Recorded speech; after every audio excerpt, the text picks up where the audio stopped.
À une quinzaine de kilomètres au nord du Mans, nous voici à Saint-James. Saint-James, petite commune de 2000 habitants environ, très marquée par son histoire.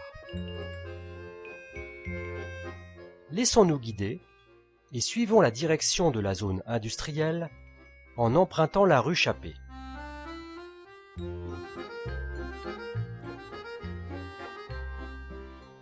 Chappé. Ce nom résonne encore aujourd'hui dans le cœur des habitants de Saint-James comme celui d'une famille très liée à son histoire. L'histoire de la métallurgie.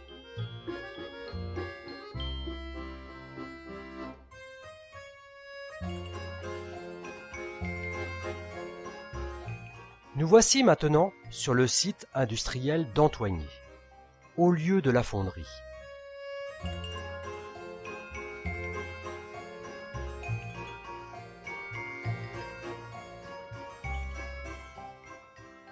De cette usine sont sorties toutes sortes de pièces. Radiateurs, cuisinières, fontaines, tuyauterie, etc. Mais ce qui reste le plus visible de nos jours, et ce, un peu partout en France, ce sont les plaques d'égout estampillées Chappé Le Mans.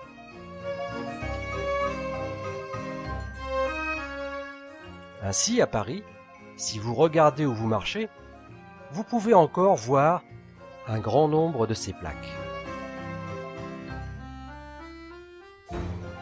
C'est en effet l'entreprise Chappé qui avait obtenu le marché de la fourniture de plaques d'égout pour la ville de Paris.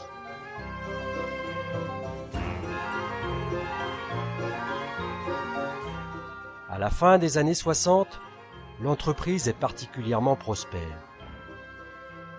Mais le déclin est inéluctable, et à partir de la crise pétrolière de 1974, les vagues de licenciements vont se succéder jusqu'à la fermeture définitive. La fonderie industrielle a donc aujourd'hui fermé définitivement ses portes. Son histoire reste cependant bien ancrée dans les mémoires et dans l'architecture locale. Ainsi, le centre commercial, tout récemment construit, ressemble à s'y méprendre aux anciens bâtiments de l'usine. Et on voit encore à Saint-James les anciennes maisons d'ouvriers, construites à l'époque du paternalisme industriel pratiqué par la famille Chappé, alors que les HLM n'existaient pas encore.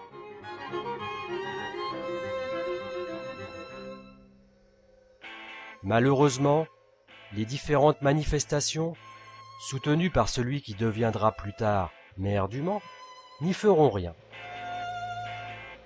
Et la fonderie stoppera définitivement son activité en 1984.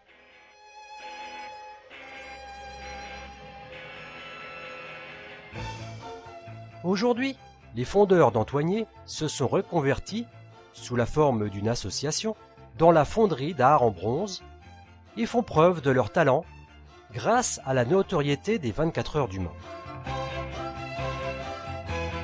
En effet, les commerçants du quartier Saint-Nicolas ont eu l'idée d'un Sunset Boulevard à l'hollywoodienne, honorant la mémoire des vainqueurs de la célèbre épreuve automobile.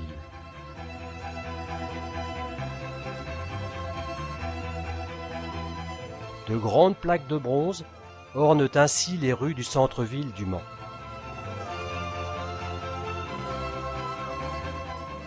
En 1991, Jean-Pierre Josso, vainqueur à 2 reprises, est le premier élu. Ses empreintes de mains et de pieds sont coulées dans le bronze.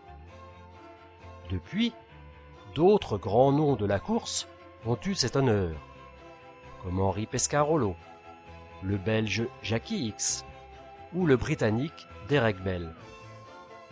Tiens, on trouve même les empreintes d'un héros de bande dessinée. D'année en année, de nouvelles plaques sont rajoutées et chaque vainqueur ne peut se soustraire à une nouvelle épreuve, celle du moule de ses empreintes. Tous les ans, le mercredi précédant la course, a lieu la cérémonie de la pose de la plaque portant les empreintes des derniers vainqueurs. Tous les photographes se préparent pour l'événement.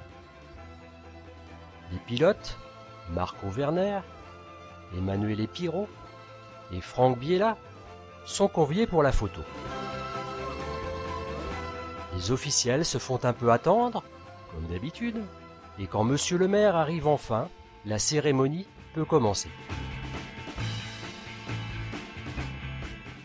Ah, elle a fière allure, cette plaque. Mais n'y aurait-il pas un problème? Biella. Ce nom nous dit quelque chose. Il y a déjà une plaque qui porte ce nom. En effet, Franck Biella a déjà remporté l'épreuve en 2001. Mais alors, ces victoires lui auraient-elles donné des ailes, au point que son nom change d'orthographe? Ou plutôt, celui qui a gravé le moule n'était-il pas un peu...